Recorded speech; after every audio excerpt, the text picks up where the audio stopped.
course, we don't entirely know your plan because you haven't released your costed platform yet. He can't even remember how many times he put blackface on. You do not need to choose between Mr. Delay and Mr. Deny.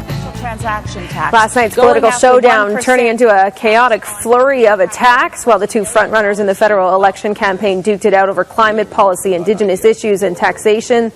The country's four other party leaders work to land punches that might move the needle in voter support. We'll have to wait and see, of course, on that one. There is a lot that's said at these debates without saying anything at all, and we are talking about body language. And joining us with his take on it during the debate last night, Robyn Braley. Thanks for being here. Oh, it's my pleasure. Should we start with the main takeaway then?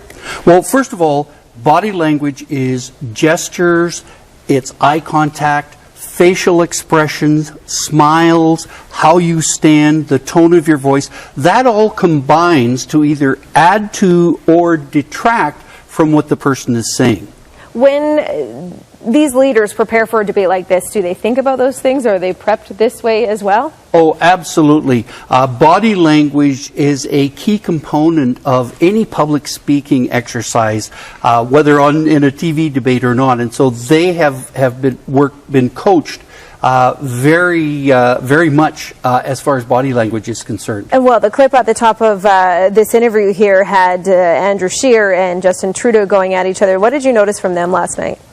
I felt that Mr. Trudeau was very ordinary. He certainly wasn't the Mr. Charm of 2015. He showed his anger a couple of times. How? And he would do that. Well, you would see it off camera. When someone would say something that really annoyed him, he would do a little head shake side to side like that, and his body would go stiff. And then there was the big one where he and Andrew Scheer were basically talking over each other. Mr. Trudeau lost his temper, stopped talking immediately, which was very obvious, turned towards the camera, looked into the camera with an I'm mad look on his face. And Mr. Scheer? Mr. Scheer, I thought, really came a long way last night from where he has been thus far in the campaign.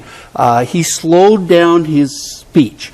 He has a tendency to machine gun. He slowed that down for the most part last night. His gestures seemed normal. They seemed not contrived.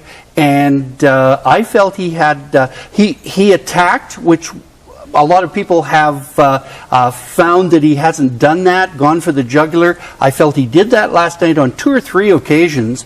And he was also prepared to be attacked. And that is just as important. And you say Jagmeet Singh came across pretty well last night. Well, of course, the performance of Jagmeet Singh thus far in the campaign has been a huge surprise to everyone but his mother. Last night, he didn't disappoint. He's warm, strong gestures, body language. You really feel that he is genuine and he means what he says. And of course, the big moment for him was when, again, Mr. Trudeau and Mr. Scheer were talking over each other, and Mr.